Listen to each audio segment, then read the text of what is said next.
वापस गॉडहेड ने कृष्ण के लिए आकर्षण का प्रवाह दिखाया। वापस गॉडहेड वॉल्यूम 60 1973। टीवाई मी विसायता मैटीर मधु पैटे आटी सक्रिटिम उद्वाहटाड अड्डा गंगेवफम उदनवटी। हे मधु के भगवान, जैसा कि गंगा हमेशा के लिए बिना किसी बाधा के समुद्र में बहती है, मेरे आकर्षण को किसी और के पास जाने के बिना लगातार आपको आकर्षित करने दें। उनकी दिव्य ग्रेस से श्रीमद् भगवतम के पिछले छंदों में रानी कुंती ने प्रार्थना की कि भगवान ने अपने परिजनों पांडव और वृष्णि परिवारों के लिए अपने आकर्षण को काट दिया। हालांकि भौतिक चीजों के लिए किसी के आकर्षण को छोड़ना पर्याप्त नहीं है। मायावादी दार्शनिकों का कहना है, ब्रह्म सत्यम जगन मिथ्या, यह दुनिया झूठी है और ब्राह्मण आत्मा सत्य है। हम इसे स्वीकार करते हैं, लेकिन इसे योग्य बनाते हैं। जीवित संस्थाओं के रूप में हम आनंद चाहते हैं। आनंद का अर्थ है विविधता। विविधता के बिना कुछ भी आनंद लेना संभव नहीं है। भगवान ने इतने रंग और इतने सारे रूप क्यों बनाए हैं? विभिन्न प्रकार के आनंद को बनाने के लिए। वास्तव में विविधता आनंद की मां है। मायावादी दार्शनिक इस किस्म को नकारना चाहते हैं और इसलिए उन्हें अवैयक्तिकवादी कहा जाता है। जीवन का मानवीय रूप भगवान के साथ हमारे संबंधों को फिर से स्थापित करने के लिए है। इस भौतिक दुनिया का अर्थ है भगवान के साथ हमारे संबंधों की विस्मृति। इस भौतिक दुनिया में कृष्ण चेतना नहीं है। जैसे ही कृष्ण चेतना होती है, जैसे ही कृष्ण के आधार पर कार्रवाई होती है, कुछ भी सामग्री नहीं है। सब कुछ आध्यात्मिक है। एक महिला के रूप में कुंती का 2 परिवारों के साथ एक संबंध था। वह उसका लगाव था, इसलिए उसने कृष्ण से इन रिश्तों को काटने और उसे मुक्त करने की प्रार्थना की। लेकिन मुक्त होने के बाद उसे क्या करना चाहिए? वही वह सवाल है। किसी को कुछ व्यवसाय में नियोजित किया जा सकता है और असुविधा महसूस कर रहा है, इस्तीफा दे सकता है। यह इस्तीफा सब ठीक हो सकता है, लेकिन अगर इस्तीफा देने से कोई बेरोजगार हो जाता है और उसके पास कोई सगाई नहीं होती है, तो इस्तीफा देने का मूल्य क्या है? जो लोग निराश और भ्रमित हैं, वे इस भौतिक दुनिया को नकारना चाहते हैं। वे जानते हैं कि वे क्या नहीं चाहते हैं, लेकिन वे नहीं जानते कि वे क्या चाहते हैं। लोग हमेशा कह रहे हैं, मुझे यह नहीं चाहिए, लेकिन वे क्या चाहते हैं? कि वे नहीं जानते। वे जो चाहते हैं वह वास्तव में कुंती देवी द्वारा समझाया गया है। वह कहती है, मेरे परिवार के रिश्ते को बंद कर दो, लेकिन वह आगे कहती है, आपके साथ मेरे रिश्ते की पुष्टि होने दें। दूसरे शब्दों में, वह कुछ भी नहीं बल्कि कृष्ण के प्रति आकर्षित नहीं होना चाहती है। यह पूर्णता है और यह वास्तव में चाहता है। हमें केवल विचलन के बिना दिन में 24 घंटे कृष्णा से जुड़ा होना चाहिए। इस तरह हमारा त्याग सही हो सकता है। अगर हमें लगता है कि हम कृष्णा और भौतिक चीजों से जुड़े हो सकते हैं, तो हम गलत हैं। हम एक आग को प्रज्वलित नहीं कर सकते हैं और साथ ही उस पर पानी डालते हैं। अगर हम करते हैं, तो आग काम नहीं करेगी। मायावादी सन्यासी ने इस दुनिया ब्रह्म सत्यम जगन मिथ्या को त्यागने की कोशिश की। दुनिया के त्याग का प्रचार करना बहुत अच्छा है, लेकिन साथ साथ हमारे पास किसी चीज के लिए लगाव होना चाहिए, अन्यथा हमारा त्याग नहीं रहेगा। हम कई मायावादी सन्यासी को देखते हैं जो ब्रह्म सत्यम जगन मिथ्या कहते हैं, लेकिन जब वे सन्यासी को लेते हैं, तो वे अस्पतालों को खोलने और परोपकारी काम करने के लिए भौतिक दुनिया में लौटते हैं। क्यों? अगर वे इस दुनिया को छोड़ देते हैं, तो इसे मिथ्या, झूठा मानते हुए, क्या वे फिर से राजनीति, परोपकार और समाजशास्त्र लेने के लिए लौटते हैं? वास्तव में यह होने के लिए बाध्य है, क्योंकि हम जीवित संस्थाएं हैं और सक्रिय हैं। यदि हताशा से बाहर हम निष्क्रिय होने की कोशिश करते हैं, तो हम अपने प्रयास में असफल हो जाएंगे। हमें गतिविधियों में संलग्न होना चाहिए। सर्वोच्च गतिविधि, ब्राह्मण आध्यात्मिक गतिविधि, भक्ति सेवा है। दुर्भाग्य से मायावादियों को यह नहीं पता है। उन्हें लगता है कि आध्यात्मिक दुनिया शून्य है। हालांकि आध्यात्मिक दुनिया बिल्कुल भौतिक दुनिया की तरह है, जिसमें इसमें किस्में हैं। आध्यात्मिक दुनिया में घर, पेड़, सड़कें, रथ सब कुछ भी है, लेकिन सामग्री के बिना। जैसा कि ब्रह्म संहिता में वर्णित है, सिंथमणि प्रकार साधमासु कल्प वर्क्स लक्षाव्रत सुसुरभिर अभिप्लेतम लक्ष्मी सहस्रा सता सता सताम सेवामनम गोविंदम अधि पुरुषम तम भजामि। मैं गोविंदा की पूजा करता हूँ, प्राइमवे लॉर्ड, पहला पूर्वज, जो गायों को झुका रहा है, सभी इच्छाओं को प्राप्त कर रहा है, आध्यात्मिक रत्नों के साथ निर्मित निवासों में, लाखों उद्देश्य पेड़ों से घिरा हुआ है, हमेशा सैकड़ों हजारों देवी देवताओं द्वारा बड़ी श्रद्धा और स्नेह के साथ सेवा की है। भाग्य की या गोपिस BS 5.29 आध्यात्मिक दुनिया में कल्प VR के ऐसे पेड़ हैं जो किसी भी प्रकार के फल की इच्छा रखते हैं। भौतिक दुनिया में एक आम का पेड़ अंगूर की आपूर्ति नहीं कर सकता है, और न ही एक अंगूर की बेल की आपूर्ति आमों की आपूर्ति कर सकती है। आध्यात्मिक दुनिया में, हालांकि, अगर हम एक पेड़ से एक आम लेते हैं और साथ ही साथ अंगूर की इच्छा करते हैं, तो पेड़ उन्हें आपूर्ति करेगा। इसे इच्छा का पेड़ कहा जाता है। ये आध्यात्मिक दुनिया की कुछ वास्तविकताएं हैं। इस भौतिक दुनिया में हमें सूर्य के प्रकाश और चांदनी की आवश्यकता होती है, लेकिन आध्यात्मिक दुनिया में सूर्य के प्रकाश और चांदनी की आवश्यकता नहीं होती है, क्योंकि सब कुछ अपवित्र होता है। कृष्ण से निकले प्रकाश द्वारा सब कुछ देखा जा सकता है। कृष्ण लीला में कृष्ण ने मक्खन चुरा लिया और मां यासोदा के पड़ोस के दोस्तों ने शिकायत की। वास्तव में वे शिकायत नहीं कर रहे थे, लेकिन सिर्फ शारीरिक सुविधाओं और कृष्णा के मजे का आनंद ले रहे थे। उन्होंने मां यासोदा से कहा, तुम्हारा बेटा हमारे घर आता है और मक्खन चुराता है। हम इसे अंधेरे में छिपाने की कोशिश करते हैं ताकि वह इसे देख न सके, लेकिन किसी तरह वह अभी भी इसे खोजता है।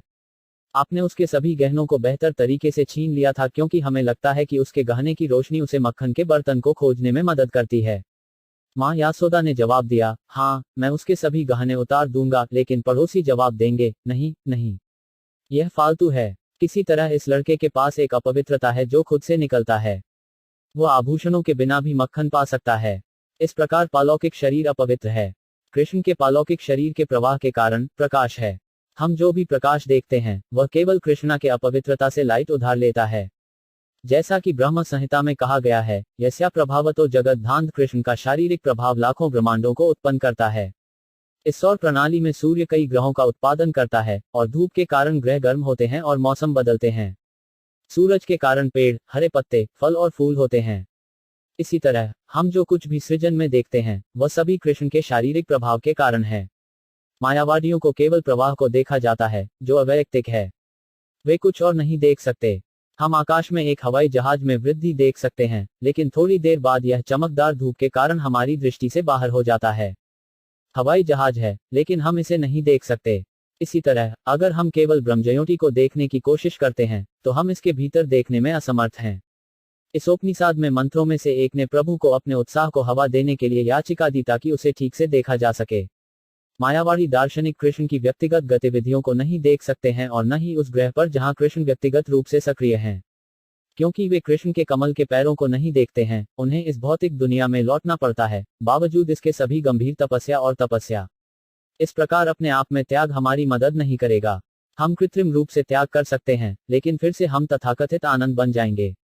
इस तरह का त्याग और आनंद एक पेंडुलम की तरह है जो इस तरह से जाता है और वह एक तरफ हम झूठे त्याग बन जाते हैं और दूसरी तरफ हम झूठे आनंद लेते हैं। हालांकि उपाय यहाँ है, अगर हम वास्तव में इस भौतिक दुनिया से अलग हो जाना चाहते हैं तो हमें कृष्ण चेतना के लिए अपने लगाव को बढ़ाना चाहिए। अकेले त्याग हमारी मदद नहीं करेगा। इसलिए कुंतदेवी प्रार्थना टीवाई या नान्या विसायड, वह प्रार्थना करती है कि उसका आकर्षण लगातार कुछ और किसी और चीज के लिए बिना कृष्ण को खींचा जाए। इस भौतिक दुनिया में ज्ञान और कर्म हैं। कर्म मूर्ख हैं जो अनावश्यक रूप से बहुत मेहनत करते हैं, और ज्ञान वे हैं जो थोड़ा ऊंचा होने पर सोचते हैं, इतनी मेहनत क्यों, इतनी सारी चीजों की आवश्यकता नहीं है, इतना पैसा और भोजन और इतनी झूठी प्रतिष्ठा क्यों जमा होती है। ज्ञान इस तरह से सोचता है। भक्त हालांकि कर्म और ज्ञान से परे है। ज्ञान कर्मादि अनवृतम, कर्म की कई इच्छाएं हैं और ज्ञान सभी इच्छाओं से छुटकारा पाने की कोशिश करता है, लेकिन वांछनीयता केवल तभी संभव हो सकती है जब हम कृष्ण की सेवा करने की इच्छा रखते हैं। अन्यथा इच्छा से छुटकारा पाना संभव नहीं है। भक्तों के रूप में हमें ज्ञान और कर्म के लिए कोई इच्छा नहीं होनी चाहिए। हमें भौतिक चीजों के लिए लगाव के बिना होना चाहिए, लेकिन हमें कृष्ण के लिए लगाव होना चाहिए। इस तरह हमारी टुकड़ी तय हो जाएगी। हमें कृष्ण चेतना को अनुकूल रूप से खेती करनी चाहिए। इसका मतलब यह है कि कृष्ण कैसे संतुष्ट होंगे। हमें हमेशा गोपियों की तरह कृष्ण के बारे में सोचना चाहिए। गोपियों की कृष्ण चेतना एकदम सही थी क्योंकि उनकी कोई और इच्छा नहीं थी, लेकिन कृष्ण को खुश करने की कोशिश करने के लिए वह पूर्णता है। इसलिए चैतन्य महाप्रभु ने सिफारिश की, राम्या ककेद उपासना व्राज वधु वर्गेना या काल्पिता की कोई बेहतर प्रक्रिया नहीं है जिसके द्वारा गोपियों द्वारा अपनाई गई विधि की तुलना में गॉडहेड के सर्वोच्च व्यक्तित्व की पूजा करना है। कृष्ण को संतुष्ट करने के अलावा गोपियों की कोई इच्छा नहीं थी।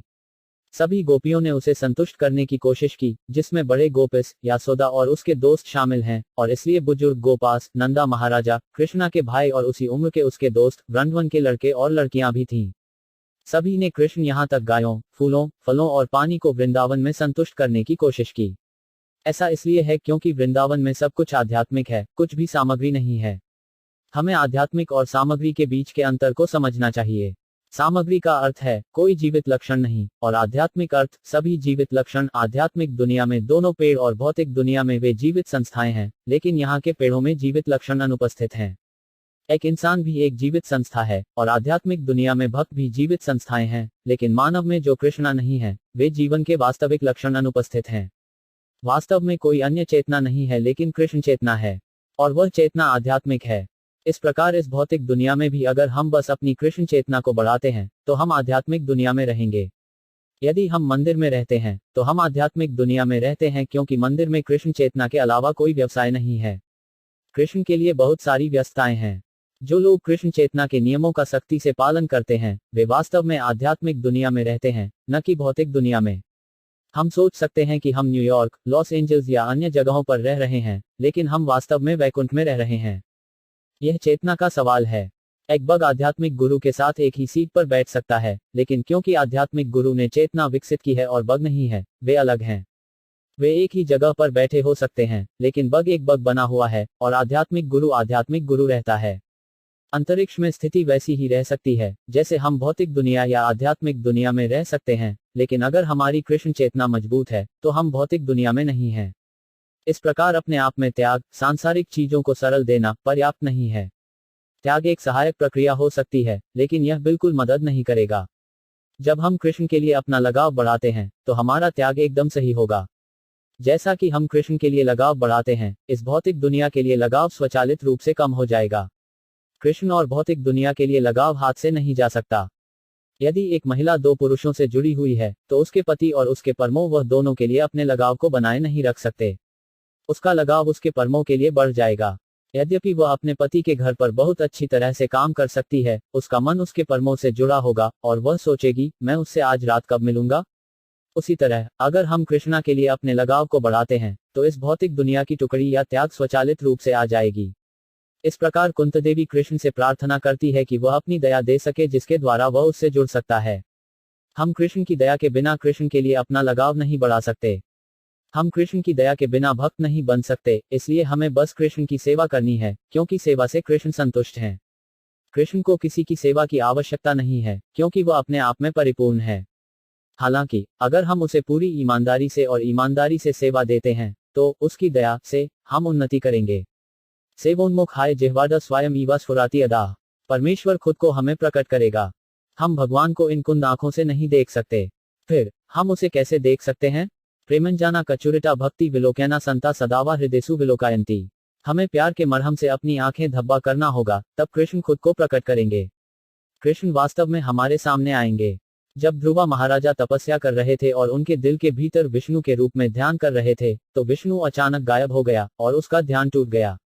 अपनी आंखें खोलने पर ध्रुव महाराजा ने तुरंत विष्णु को उसके सामने देखा।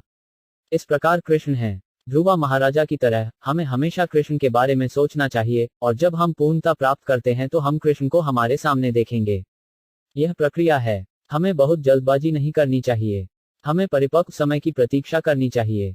बेशक कृष्ण को देखने के लिए उत्सुक होना अच्छा है, लेकिन अगर हम उसे तुरंत नहीं देखते हैं तो हमें हतोत्साहित नहीं होना चाहिए। अगर कोई महिला शादी कर लेती है और तुरंत एक बच्चा चाहती है तो वह निराश हो जाएगी।